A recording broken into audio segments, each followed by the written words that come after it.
Fox 5 and Hot 97 present Street Soldiers with Lisa Evers. I'm so glad you're joining us for this episode of Street Soldiers on Trailblazing Women.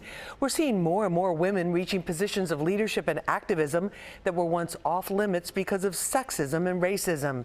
The three women you're about to meet didn't let anything stand in their way, and now they're using their platforms to help and inspire others. Keeping the city moving is the job of Kim Royster, the NYPD's chief of the Transportation Bureau. She's responsible for the 4,000 men and women who ensure the roadways are safe and enforce the rules. Their work is more important than ever, with thousands of drivers coming back to the city and construction everywhere. Chief Royster joined the police department at a time when there were very few women wearing the badge, but she loved policing and making a difference, eventually rising through the ranks to become the NYPD's first female African-American transportation chief. I became a police administrative aide, but I saw something that was much larger than me, and I wanted to be a part of it. And that's when I became a police officer in 1987, and I didn't stop. I just kept going. Making a difference is also motivation for Bronx Borough President Vanessa Gibson, the first woman and first woman of color to hold the borough's top spot.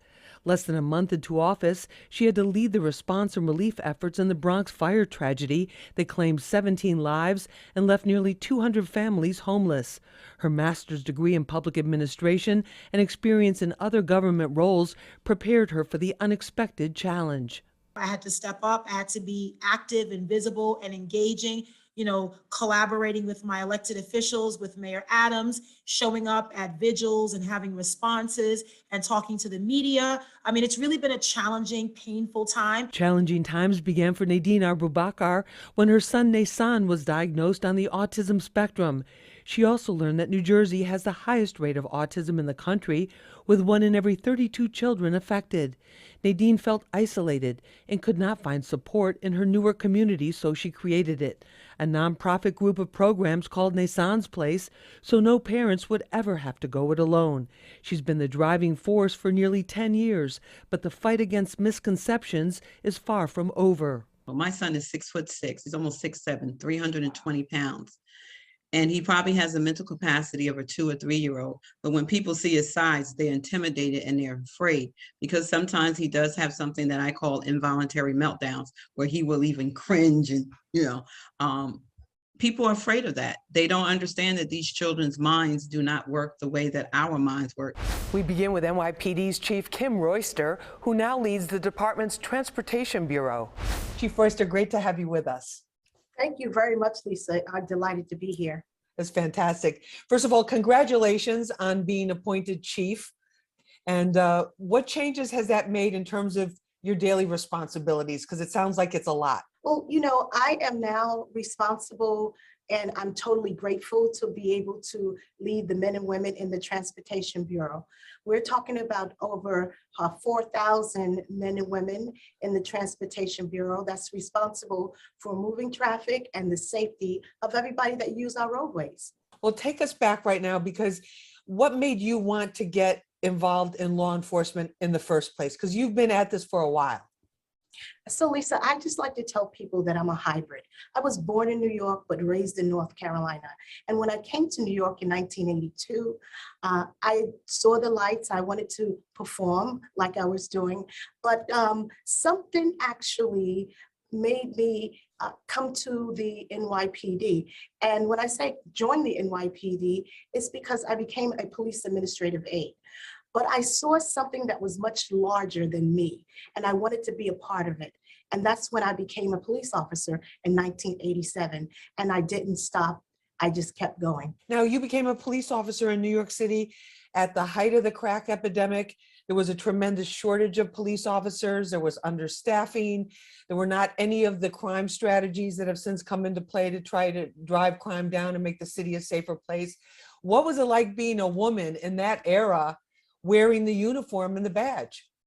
Wow, so in 1987, I mean, as you know, there weren't a lot of women in the police department.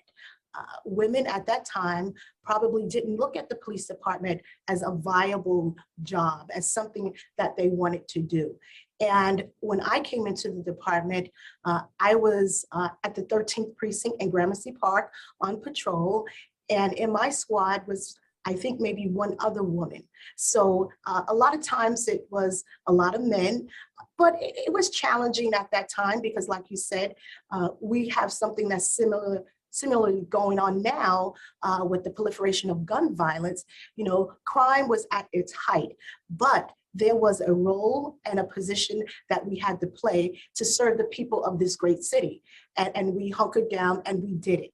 We did it. And it was enjoyable because we were doing something to protect people that live in the city. Do you think women, and especially women of color, bring something different and some additional gifts or abilities, or maybe I should just say an awareness to the role that others don't? You know, Lisa, I always say that it's very important to diversify your portfolio, but I also believe in inclusivity, because diversity is being able to be invited to the party and inclusivity is being able to dance at the party.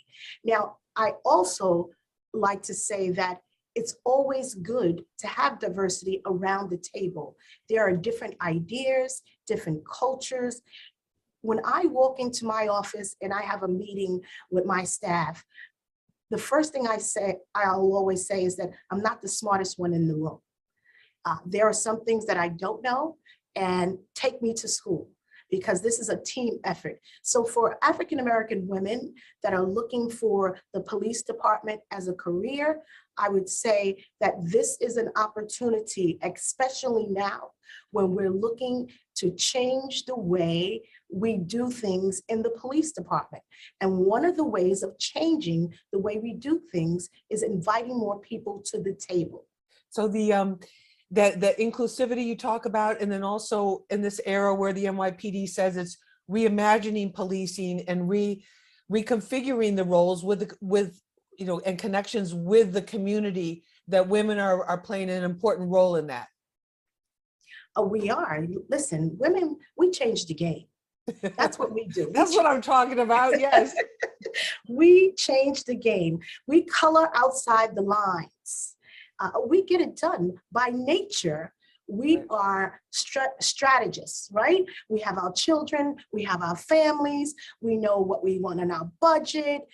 We do this by nature. And so when we become to move on to the nurture part of our career, is the environment that we're in. So we take those skill sets and we apply those skill sets to our environment in the police department. There are more African-American women coming into policing. There are more African-American female chiefs in the police departments across the country. People are embracing us, and we are making sure that we have a voice at the table and we can execute our strategies and be part of making our city and our country safe. I want to thank you for being with us to talk about our trailblazing African-American women. Thank you so, so much. Thank you so much. And as the late, great Shirley Chisholm would say, service is the rent we pay for living on this earth. Women are making major gains in public office and in community service. When we come back, you'll meet two trailblazers living out their purpose every day. Welcome back to Street Soldiers. Our focus on trailblazing women continues with the first female borough president of the Bronx, Vanessa Gibson. Vanessa, great to have you with us. Thank you so much, Lisa. Thank you. And congratulations on winning that race and being in that position right now. Thank you so much. I'm very excited. Can you take us back to when you had, maybe as a girl, or when you had that first inkling of public service that you wanted to do what you're doing now? So I think it really developed as I got to college. I went to Murray Bertram High School for business careers in Lower Manhattan, and I decided to go to college at the University at Albany. Shout out to SUNY Albany. You're right. I'm a Great Dane. And when I was at SUNY Albany getting my bachelor's degree, I learned about an internship with the New York State Assembly during my senior year of college in 2000. And I applied, I was accepted, and January 2001, my senior year, I was assigned to work for Aurelia Green. She was a longtime assembly member from the borough of the Bronx. And to me, that was what created the opportunity for me to be a public servant. And how important is it to you as a role model, as a woman and as a woman of color? It's extremely important because I think women and women of color have been doing amazing things for generations. And now society is finally stepping up and realizing all the great potential and promise that we've had. Women are running for offices like never before. Last year in 2021, we saw so many women of color, African American, Latina women, Asian American, Southeast Asian women running for local city council races. And now we're grateful to have the first ever majority-led women city council, led by a woman, an African American woman, and Speaker Adrienne Adams. And then in terms of as a woman, do you feel, and with your experience, do you feel that you're bringing something different to this administration of government? You have a master's in public administration also.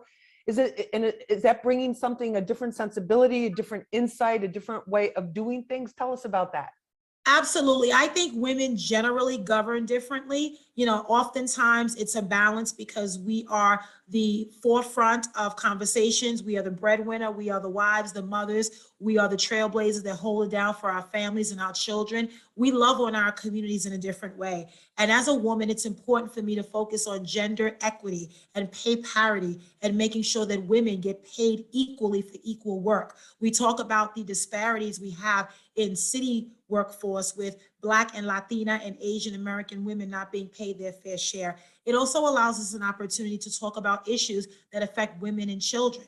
And most issues, human rights issues, are issues that predominantly affect women and children. And so as a woman, as a leader, it's important to elevate the voices of young girls, to give them an outlet to make sure that you can be what you can see, that you can see leadership in yourself. So for me, being the borough president, being the first African American and the first woman elected is a great honor. It's a title that I don't take for granted because I know young girls are looking at me and I want them to understand they are destined for success and they too can step up and be the next borough president or be anything that they want to be. What about the landscape of the city right now, facing all of these challenges on multiple levels in terms of its very survival and the individual's very survival? What gives you hope? I always have hope, Lisa. I think during the COVID-19 pandemic, over 2 years of being isolated in our homes, when we saw the devastation on our communities, we saw people struggling to survive. The Bronx had one of the highest death rates to COVID. So many residents in our borough that live with underlying health conditions every single day. It does not get lost on me as the borough president of the health disparities that we have been faced with for decades. And in all of the pain, we find purpose. In the middle of a storm, we find solutions. And while we may be bruised, we're not broken. We have a lot of work to do. I am full of hope and optimism that better days are ahead. And during my campaign for borough president, I talked about Forward Together Bronx, of building a better Bronx of opportunity, of creativity, of innovative and bold approaches, of public-private partnerships, of investing in our capital, from Van Cortlandt Park to beautiful Orchard Beach and City Island, and so much that we have in our beautiful borough. The expansion of Metro North, the first ever children's museum, the Universal Hip Hop Museum, because we are the real birthplace of hip hop in the Bronx. Absolutely, no doubt, no doubt. Shout out to Sedgwick Avenue.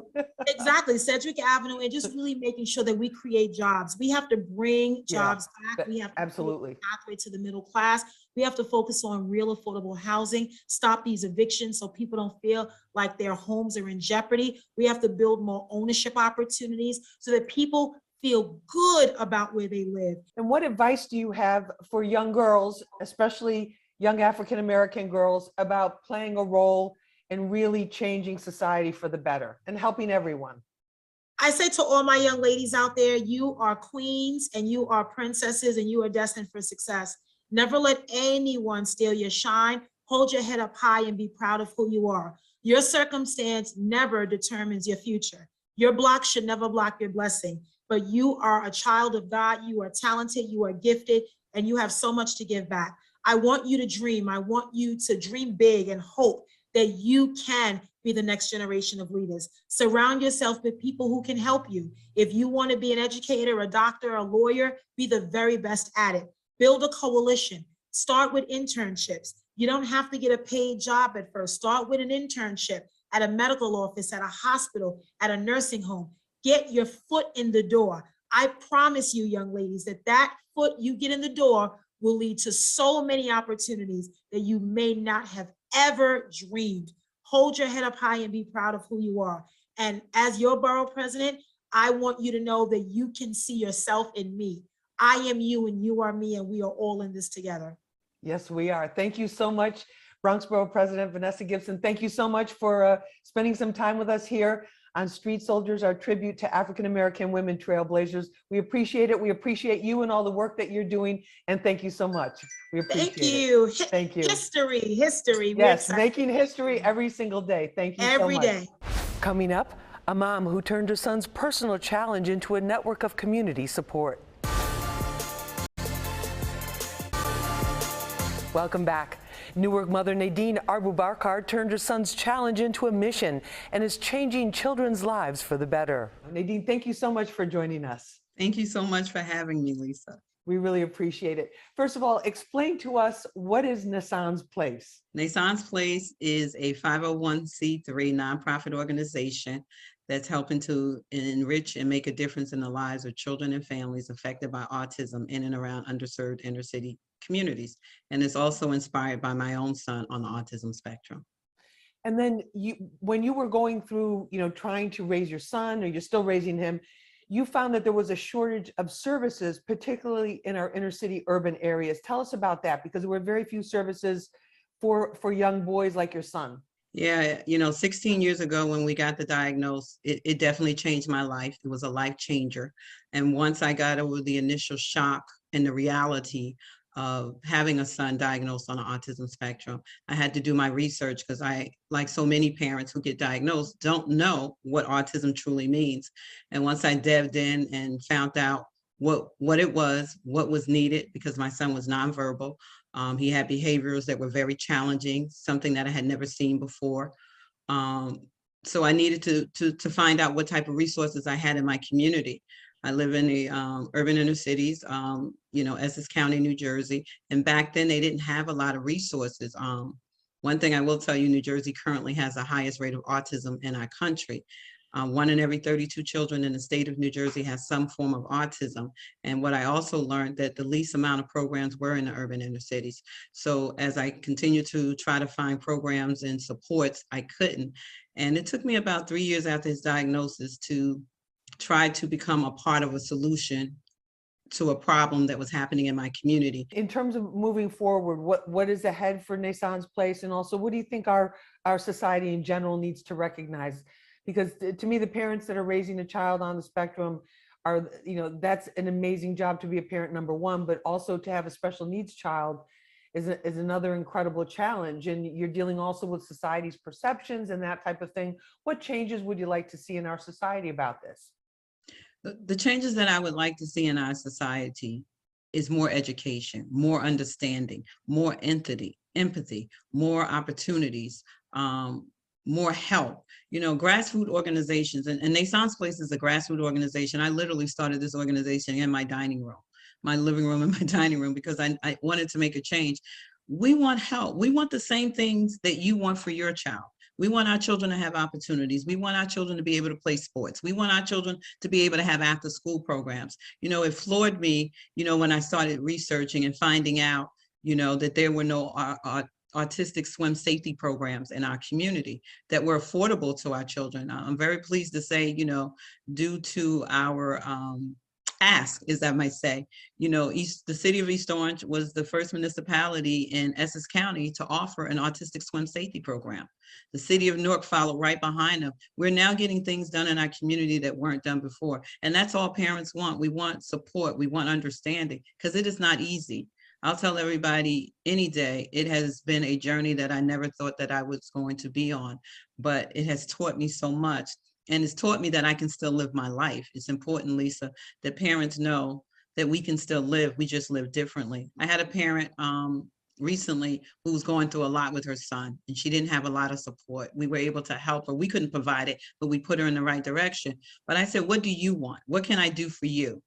And she said, I would just like some ribs, some barbecue ribs. Okay, that's doable. That was doable. And that's something that we were able to do for her. Right. Something as a simple dinner Just Right. some me time makes a difference. That's incredible. Well, Nadine, thank you so much for making time to talk with us. We really appreciate it, and all the amazing work you're doing, for your son, and also especially for your community, and for all of the other parents that are facing similar challenges. It's fantastic. Thank you so much for being with us. Lisa, thank you so much for having me. I appreciate it.